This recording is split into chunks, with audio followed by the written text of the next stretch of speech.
Hey everybody. Okay, so Dee and I are really trying to do a good job with this channel. We want to be getting footage out to you guys. And we're gonna kind of mix it up. So there'll be times where it's me, there'll be times where it's him and there'll be times where there's, like the children. It's gonna be a very diverse channel.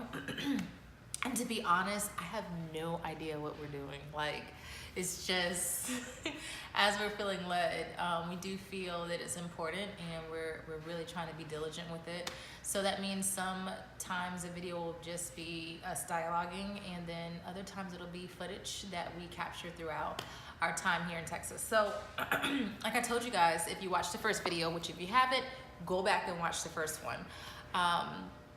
We have moved here from Pensacola, Florida to Dallas, Texas, and all led by the Holy Spirit. I never, ever wanted to live in Dallas, Texas. Not ever. I mean, it was just never even on my radar of places to want to live.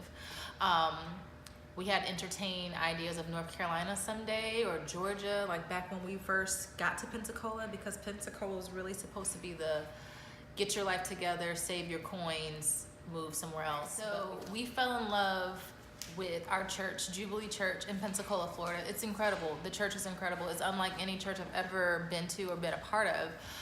Me and my husband both grew up Baptist, and we loved that we were introduced to Christ. We were introduced to Christianity from our parents. And so that's a major big deal, to have had an understanding that God existed and that he loved me at a young age.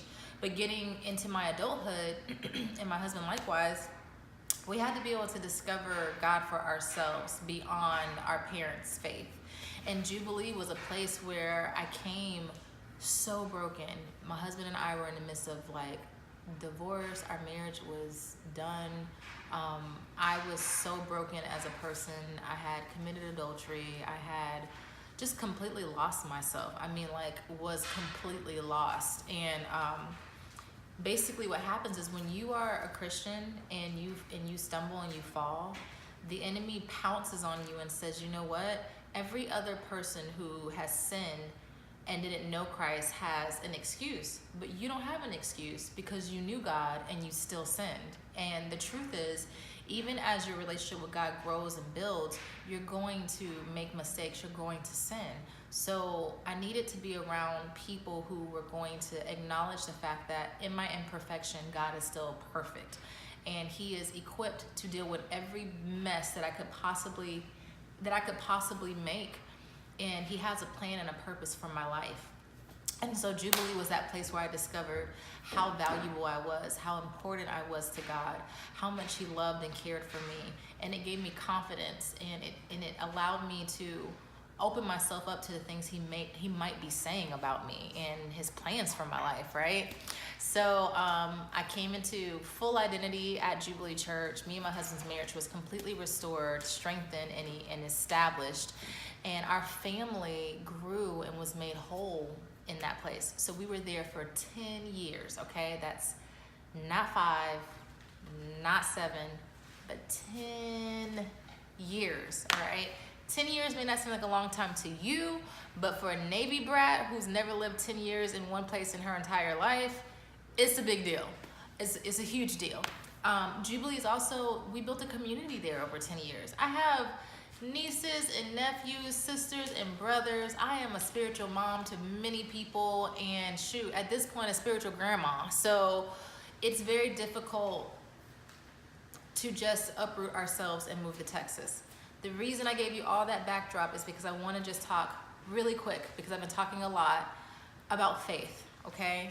It takes faith to obey God. It takes faith to be able to be bold. It takes faith to trust. You have to have faith before you can have action. And in truth, faith kind of serves in two different arenas. It's the biblical definition is that faith is the evidence of things unseen but hoped for. And so it's one of those things where I know cognitively that there are promises that hang over my head, over my husband's head, over our children, over our family as a unit. And then instinctively, I begin to try to figure out, how do I get from those promises that are, up here, to making them something I can grab and pull down and make a reality in my life? Well, the connecting factor is faith.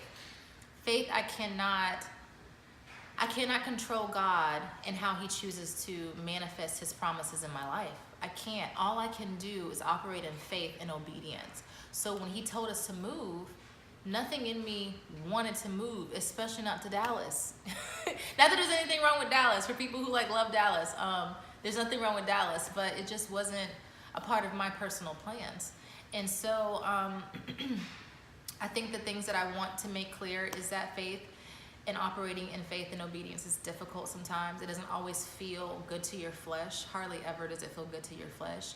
It cost you something. We had to compromise in the sense of we left everything there. We left everything that was familiar to us, everything that was comfortable to us, our house. I mean, all of it. I mean, we're having to start completely over. We don't have beds. We sleep on air mattresses and hammocks, and we're blessed. Since we've been here, every single need we have has been met by our God.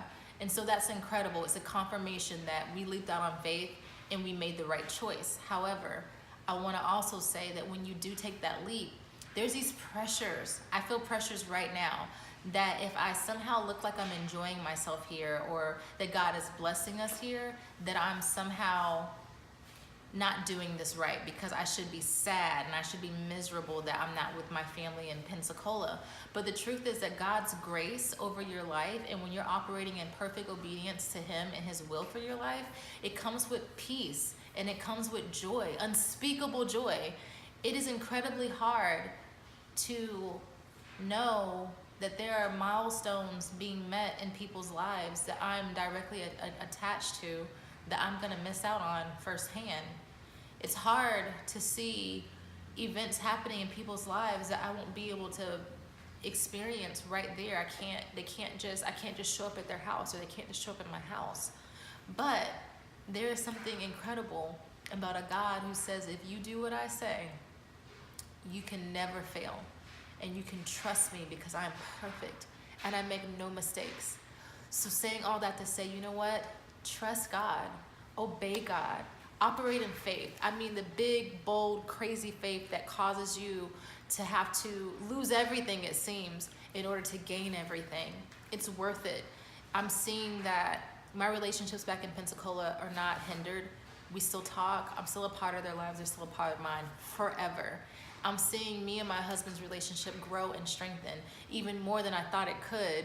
I'm watching my children rise to the occasion of something that's difficult for them too, and they're meeting it. They're making it happen, and they're meeting God in a new place and in a new way. I couldn't ask for more.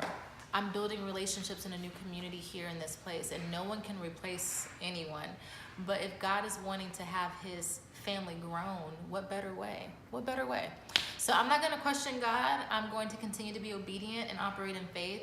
I am praying for you, and I pray that you guys are praying for us. And stay tuned. We got footage coming up, some good stuff. There's been a lot happening since we've been here, and you don't want to miss it. So love you guys.